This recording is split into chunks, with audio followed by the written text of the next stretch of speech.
अगर फिलिस्तीन का जय करना है तो मोदी जी से आग्रह करते हैं कि इसका संसद का सदस्यता रद्द करवाइए, भेजिए टिकट करा के फिलिस्तीन। और अगर संविधान की बात करते हैं तो आप बताइए कि संविधान के कौन से पेज के कौन से आर्टिकल में लिखा हुआ है कि किसी आतंकवादी संगठन का खड़े संसद भवन में प्रमोट करें आप। क्या नाम? शिवम मिश्रा। कहाँ रहते मिश्रा जी? यहीं दिल्ली में रहते हैं। दिल्ली में रहते हैं। अच्छा, 18वीं लोकसभा का गठन हुआ, तीसरी बार नरेंद्र मोदी जी प्रधानमंत्री बने और विपक्ष में जो है अगर महागठबंधन की बात की जाए तो महागठबंधन को भी समर्थन मिला, उनका भी ग्राफ बढ़ा। लोकसभा में इन लोगों ने संविधान बचाओ लोकतंत्र बचाओ का नारा जो है विपक्ष वाले अभी भी दे रहे हैं। देखिए, सबसे पहला और सबसे बढ़िया बात है कि एक नारा निकला था कि ना हिंदू खतरे में ना मुसलमान खतरे में है, जिस खानदान का राजनीति खत्म हो गया वो खानदान खतरे में है। तो खानदान जब कांग्रेस का खतरे में है तो इनको लगता है कि संविधान खतरे में है। तो उनको बता दीजिए कि संविधान आपका खानदान नहीं है, या आपके खानदान का लिखा हुआ कोई बुक नहीं है। बाबा साहब ने संविधान लिखा है, ठीक है, उनका सम्मान सब करता है। और मोदी जी ने चुनाव से पहले भी कहा था कि हम संविधान की रक्षा करते हैं और संविधान पे कोई आंच नहीं आएगा, ना आरक्षण पे कोई आंच आएगा, ना संविधान पे कोई आंच आएगा। उसके बाद दूसरी पॉइंट लेके आते हैं कि लोकतंत्र में कल संसद भवन में क्या हुआ।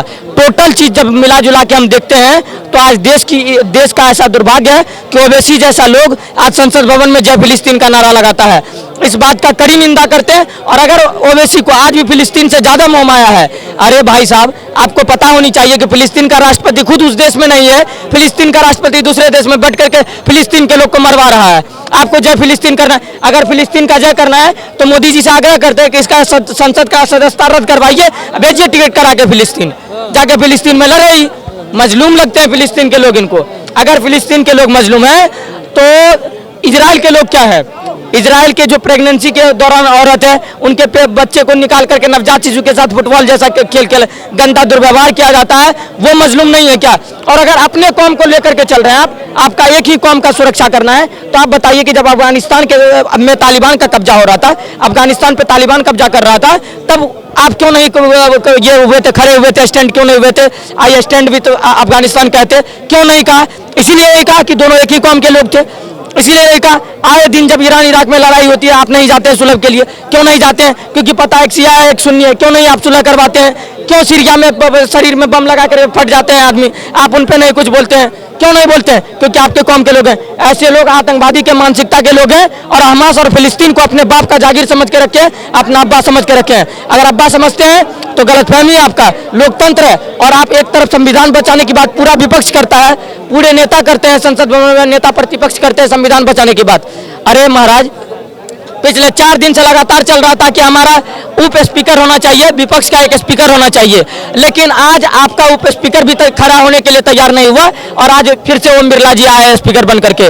आपके मुंह पर तो लगातार तमाचा पड़ रहा है। आप संविधान की बात करते हैं और अगर संविधान की बात करते हैं तो आप बताइए कि संविधान के कौन से पेज के कौन से आर्टिकल में लिखा हुआ है कि किसी आतंकवादी संगठन का खड़े संसद भवन में प्रमोट करें? आप बताइए कहाँ लिखा हुआ है?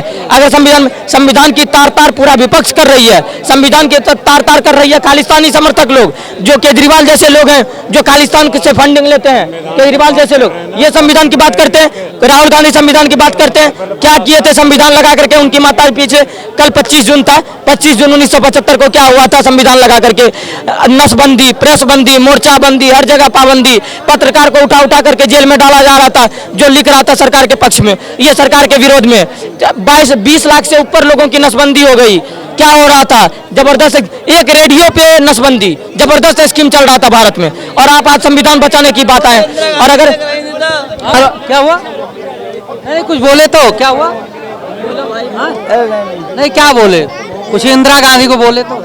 इंदिरा गांधी ने जो नसबंदी करवाई थी लोगों की, जवाहरलाल नेहरू ने करवाई थी, पहले का रिकॉर्ड बता रहे हैं ये, उस बात के लिए कह रहा हूँ मैं। ये बात हकीकत है। कांग्रेस वाले तो करते क्या है, भ्रष्टाचारी हैं, देश चलाया है, ठीक है, मानते हैं, बढ़िया चलाया था देश तो देखो वो गुंडागर्दी थी, काम भी थे, चोरी चकारी काम भी हो रहे थे, यानी सब खुला चल रहा था। दिल्ली से यूपी से बिहार और चौथा स्टेट हो और है, 4 स्टेटों खुला चल रहा था। अच्छा, राहुल गांधी अभी भी संविधान बचाने की बात कर रहे हैं, लोकतंत्र बचाने की बात कर रहे हैं। ये जा कब रहा था? ये लोकतंत्र ये कब जा रहा था? ये नेताओं की लड़ाई सीट की है भाई साहब, और कुछ नहीं है। जनता मरो या लड़ो या मरो जियो, कोई वो नहीं है। राशन रख लेते हैं कि राशन सबके लिए है, और राशन से क्या होगा? ये देश की जनता के लिए सोचो। जो कहते हैं, एक कहते हैं मोदी जी का कहना है, अच्छी बात है कि सबका साथ सबका विकास।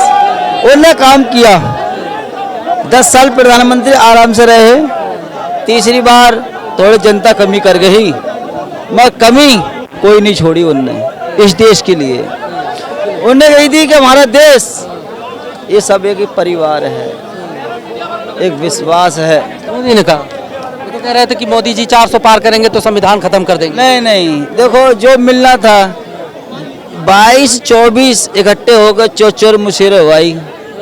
अब अगला सेल लड़ रहा है, कौन चोर है भाई? वो तो कह रहे हैं कि लोकतंत्र बचाने के लिए आए हैं। और लोकतंत्र है। अच्छा, कांग्रेस पहले भी तो बैठी थी हिंदुस्तान के अंदर, 60 साल 52 साल राज्य किया हुआ है,